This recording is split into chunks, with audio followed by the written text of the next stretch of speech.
Welcome back, folks, to World of Warships Legends. Today we are going to talk about the premium cruiser San Diego and the build and play guide on it. And I absolutely love this ship. I love it as much as Atlanta. And I know what you're thinking. What are you talking about, right? I love this ship. It's at tier 7. It is an Atlanta class, but do not confuse the two. And a lot of people will. A lot of people like the Atlanta better. This is something that I like the San Diego slightly better. This is actually one of my favorite ships in the game, and I'm just starting to get better with it because I was playing it more strictly like in Atlanta. And even though these two ships are the same class and you do play them somewhat similar, there is some significant differences. Now, granted, this doesn't have a radar, but in a lot of ways, the San Diego is, in my opinion, has some really amazing stuff. You give up the radar for a reload booster, and actually, I like that for this ship, and you're going to see why here in a second. I know a lot of people compare this ship to Atlanta. We're going to look at a few things here. As you can see, 2,700 hit points in the guns on Atlanta only go 13.9. There is some other things, including AA and speed, but real fast, you can see this thing has 6,000 more health, and they both have a Norman Scott. I do have a Geist on it, but I both have Norman Scott on it with the same exact perks. So you can see has more health. The guns go so much farther on that, and this is the biggest difference between the two. As you saw, Atlanta was only 13.9, which is rough, and it can be real rough at times. This is 18.1, and it also has better AA. It is faster and with a better rudder shift and slightly detectability. So if you guys are wondering, this is a good ship, and you just have to understand the differences between this and Atlanta. There's obviously it isn't an Atlanta class ship, so a lot of stuff is similar, but there is some significant changes. Let's go over the setup here. Now, I want to be very clear. This is Norman Scott, and I would say I would build this differently. The issue is I use Norman Scott on all my cruisers, so I can't change these perks just for the one ship. Now, if I were to, and I would Kuzanov, I mean, honestly, you don't really need him. You could put on, if you do have AL Zara for this ship, AL Zara would be a big one with the bonus to SAP rounds. This ship does have SAP rounds, and I do love them.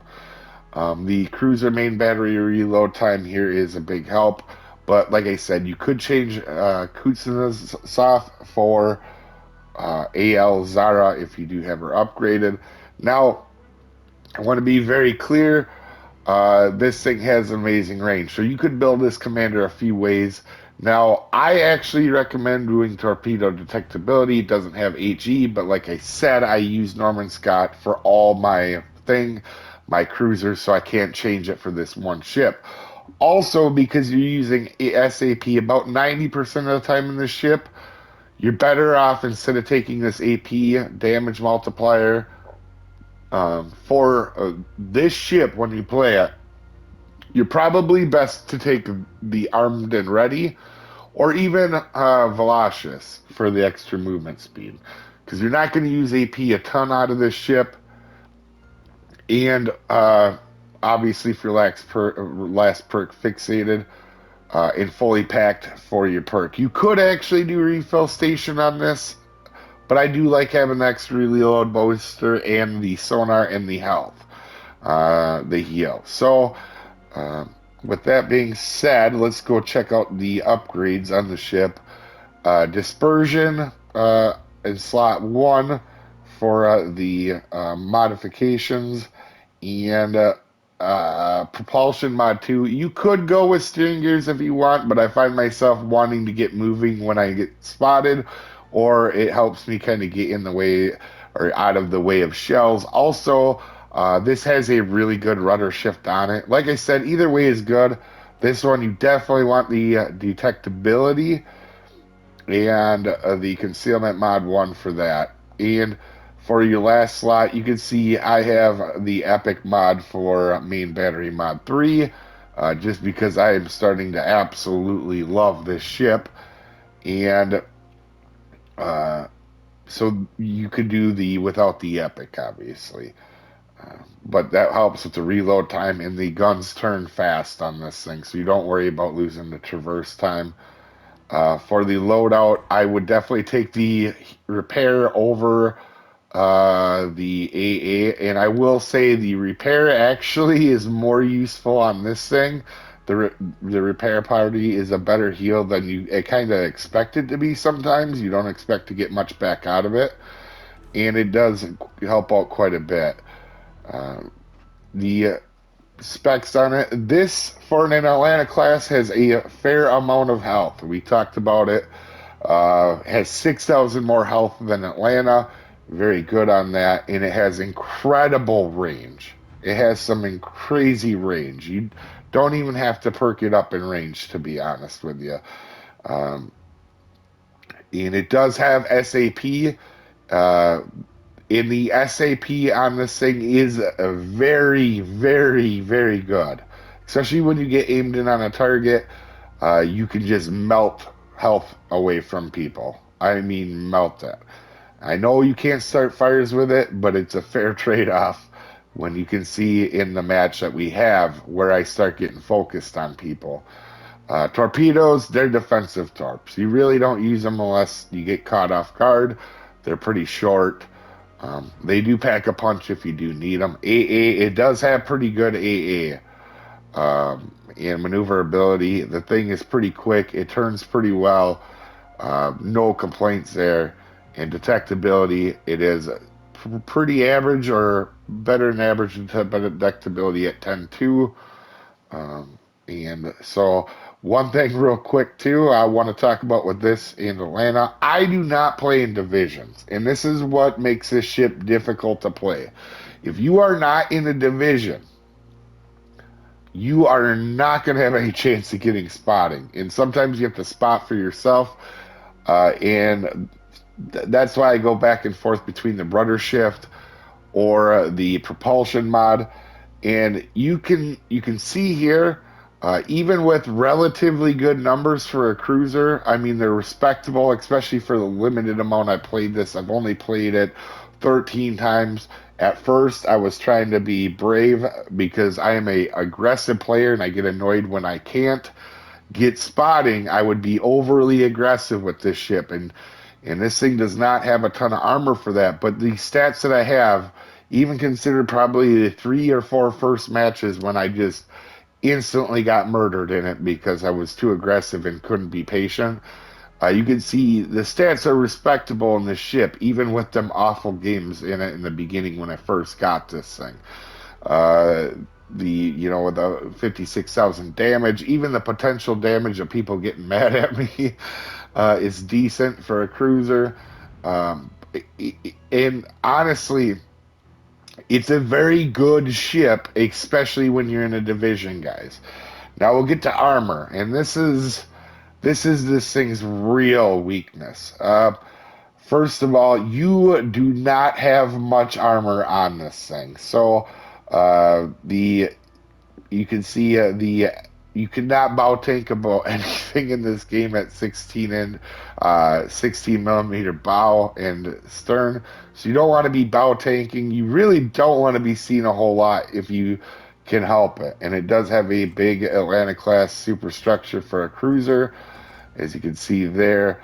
Also, this thing has a raised citadel. Now, instead of angling sometimes with this against a battleship, because of how narrow this is and how little armor this actually has, this is going to sound crazy, but sometimes you actually want to be broadside so that the shells overpin. You'll understand as you play it more, but sometimes when you're angled, they'll get the full pins and citadels on you, Whereas if you're broadside at close range, you'll just go right through you. So keep that in mind when you're playing that. That's kind of something I had to learn as I went with this ship. And let's get to the battle. As we go ahead and start this match and check who we're up against, I do want to say it is disclaimer time. This is a beginner's guide to help out people just learning this ship or learning the game in general. This is not for professional gamers that know everything there is to know about everything. There is also multiple ways to build and play ships, so opinions will vary. I am just a above average player. I don't claim to be the best player in the world. I just am a pretty darn good player. So I do make mistakes. You're going to see some in this match. And also, you didn't come to this video to see how to pronounce names, as I am very terrible at slaughtering other beautiful languages. It's almost an art form. So keep that in mind when you're watching this, guys. This game here at Sleepy Giant, which by the way is one of my absolute favorite maps, and it's a really good map for this. Same with Haven. I absolutely love these two maps because they play out really interesting a lot of times, and you'll see that in this match. This is a perfect showcase of this San Diego, and the reason I say that is you're going to see some absolute frustration with this ship. And because I don't play in a division, and that's why I struggled with it at first, because I am aggressive. I'm not a sit behind an island, even though that's really what you want to do with this thing, and you can obviously just melt people. You'll see in this match here as I check when you see me pull up that menu, I'm checking my distances on my, shells, torpedoes, and whatnot, because I just got done playing Russian stuff. So I fired this first salvo, not really to really hit the perfect 10. It's more to see if I'm spotted, if there's somebody sneaking up that we're not seeing. And then the line gets spotted, so I take a few shots at him. And one thing with this, guys, if you are used to, this is even different than the American light cruisers for the most part. The reason why is I talked about the distance that this thing can fire as a light cruiser. Atlanta's only 13.9. This thing is 18.1, and that sounds like it wouldn't be that big of a deal. But them extra 4 kilometers, you can hit a lot more targets with it, and because of the way they lob, when you add that extra distance in, when you're shooting stuff really far, you can lob really crazy stuff that you wouldn't think is possible. And that's one of the things I really, really do love about it. My aiming was not good in this match because I hadn't played a light cruiser in a while, and also I had just got done playing a Russian battleship, which is the exact opposite of this ship. You could not have Russian battleships do not lob at all. So I messed up a lot on my aiming, but I really, and the showcase is right here, you're going to see for the next probably 4 or 5 minutes. I need spotting over on that other side. My battleship isn't helping me. I do not like to complain about other players. I think the community as a whole on Warships can be super toxic with that. But this is the frustrations that play out when you're in a light cruiser sometimes. I need to know if that line's coming up, because I don't care about damage. I care about this cap, and I actually want to see if that line is coming up, because that line is an ultimate counter to this ship. It's a battleship with small caliber guns, and that has a lot of them, so it's less likely to overpin me than, for example, a Japanese ship, a battleship, or an American battleship. So you really don't want to be spotted in this, which I play aggressive, and I'm not so worried whether I'm getting spotted or not. I care more about what's targeting me. And there's sometimes where you're better off to stay broadside, but on a lion, as you will see, that is not the case, and you'll see that I noticed that. But I am really trying. This carrier, and like I said, I never like to, rip on anybody. But this carrier, if he sends one plane over here, it can help me out so much. I've been sitting here not doing anything for damage, And this is what gets me in trouble in light cruisers. I make what I would consider a poor play here in a second. This carrier only cares about damage. And sure, he's doing damage, but if he spots one time over here, I could get that line gone, and we could have already had the A cap. Uh, and this isn't the first time with this carrier. And like I said, I really don't like being toxic to. And I'm talking to him in chat. I'm like, "Hey, man, I need the spot." And finally, I push up, and this is what gets me in trouble in light cruisers. Is I am aggressive. I don't like just sitting here doing nothing. And sure enough, the lion, which I thought was coming, he was coming. And I use my torpedoes a lot of times to see how fast people are moving or if they're making adjustments. And you're gonna see, look at that. That was 4,000, 5,000 on the first salvo. And you can do that every 5 seconds with this thing. And this, you can see there's another, what, 6? This thing melts other ships, and particularly battleships and destroyers. Cruisers, sometimes it struggles with, but you will see, it does not take long for me to kill this lion. And you'll see I'm angled, and I want to make myself as small of a target as I can. Obviously, he could citadel me being angled like that, but I feel like I'm more likely to do that. And I can't remember if he was shooting HE or AP, but I definitely wanted myself a small target because a lion has a lot of low caliber shells. And you can see it didn't take long at all for me just to absolutely obliterate this guy. And I didn't even need all my guns on target for a lot of it. As you'll see, I switch over to just my back, to dodge this island so I don't get trapped on the island. But this SAP on this ship is incredible if you let it. And especially when you get used to the lobbing, as you can see in this game, my accuracy wasn't that good. Now, that big long spurt of doing nothing in another long spurt, and so instead of seeing that battleship on the other side of the island, and what I'd hoped to, and got him murdered before he came over here, now I'm way back, and it's going to take me much longer to A-cap, and I could have had A-cap for a while. And the perfect 10 is spotted, and we definitely want to stop him from grabbing the B cap. And this isn't I believe this is a Baltimore next to me. It's not his fault that we collide. I was trying to let him know, but he's trying to get rid of that perfect 10 as well in the cap. And as you'll see, he does make a good play and then back off once he does get the kill on it. Now, this is going to sound crazy, but with Suzuyu, me shooting at Suzuyu, I know I'm not going to hit him very much. What I'm doing is making sure he's trying to dodge. The more he's trying to dodge, the less he's hitting other stuff. Because the Suzuya, as you guys know, is one of the most powerful ships in the game. It really is. And when it's played right by a good character, or a good player, it is really hard to stop a Suzuya in a lot of scenarios.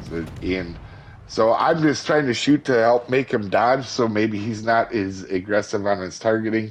I do that sometimes, and it's part of why my accuracy is low in some ships, is I do that. And I also try to lob stuff that sometimes isn't really possible, but you never know until you try to take the shot.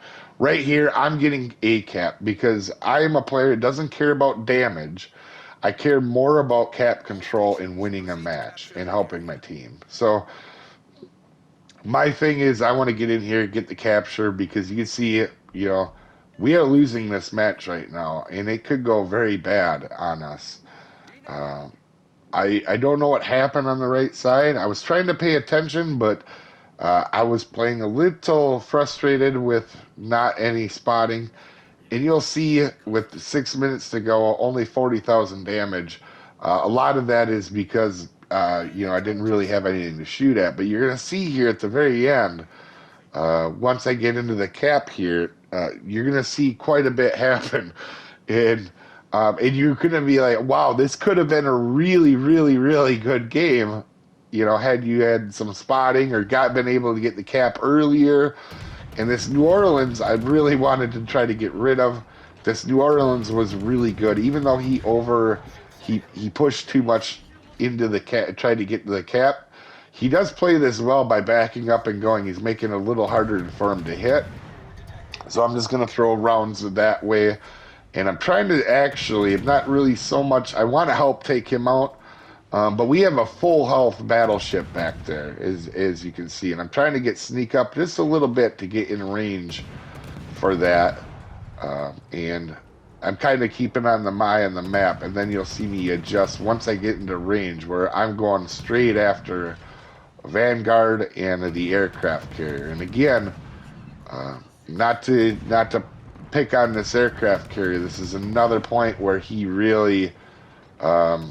this match could have been, again, a lot easier had he really helped out. So I got the cap, so I'm not as worried about what's going on.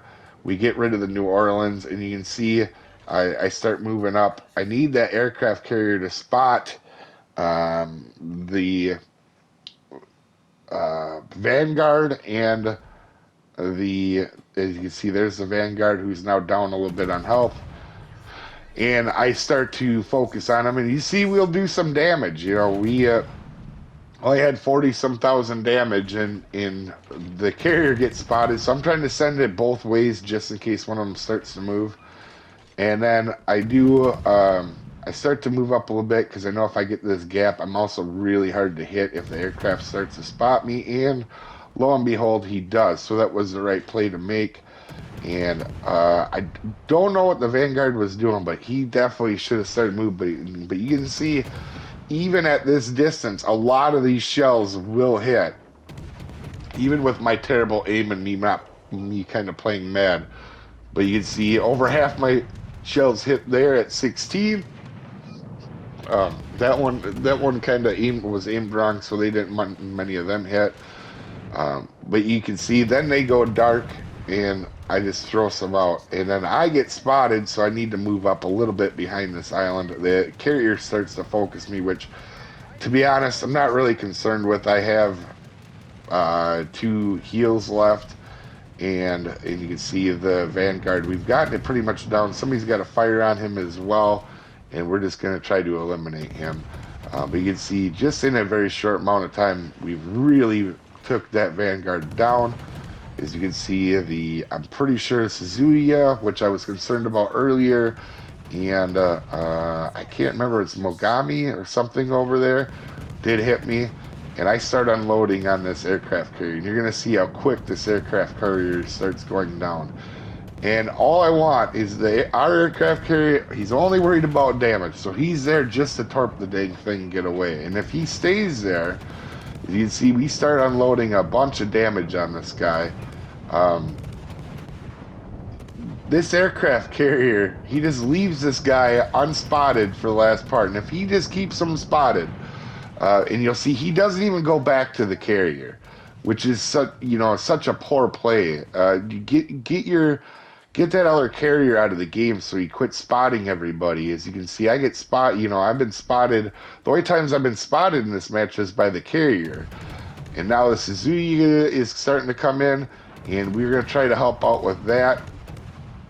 In reality, I wasn't worried too much here. I was thinking, oh yeah, I'll just get back on the carrier when he gets spotted. But our carrier does not care at all about it. And like I said, it is what it is, but you got to do the best with what you have. And I will say the Suzuki player was very good at dodging. Obviously, he knew I was shooting at me, or, I was shooting at him. So obviously, I take some torps from the carrier.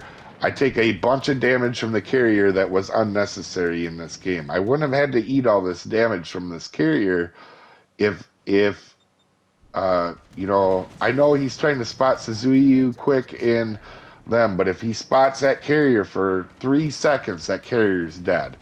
And I don't eat all these torps. Right here, try to focus on Mugami. But this is, like I said, a beautiful showcase of this ship because it can do a ton of damage if it's allowed to. And if you're a person that plays in divisions, I'm not. I'm a solo player. That's always the way I've been. This thing can be ultra powerful with spotting. I mean, ultra powerful. This game doesn't look like much, but you're going to look at the base total at the end of this and how much I helped the team, even with the limited amount of ability that I had. You know, wow, if you had been able to shoot a lot more time, and this was a dumb play here. Uh, what I was expecting Suzuki to be shooting HE there. We'll speed up the end of the match here.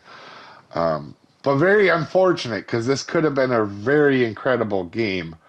And I'm sure the aircraft carrier did damage or whatever, but it could have been a much better game. As you guys can see, I end up top of the leaderboard with almost 3,000 base XP, which it could have just been a very good game, and that should have been over a lot quicker because half of that time I was spotting for trying to get in a better spot or spot for myself, and you can see a very if you're in a division, this that cruiser is a very amazing cruiser for divisions.